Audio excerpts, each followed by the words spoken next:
すいません、なんかつまんないこと聞いてましたけど。いや、なんだろう、全く聞いてなかったわけじゃないですけど、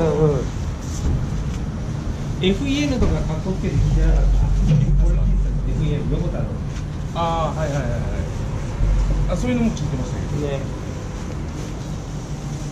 まあ俺はほらずっと音楽好きだったらちっちゃい頃から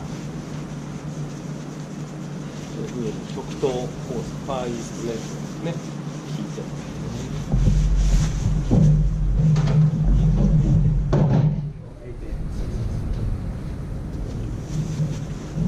綺麗になるよ。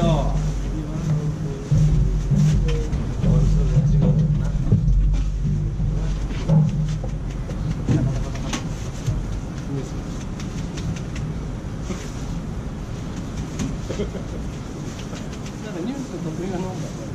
ああ、そうだな。で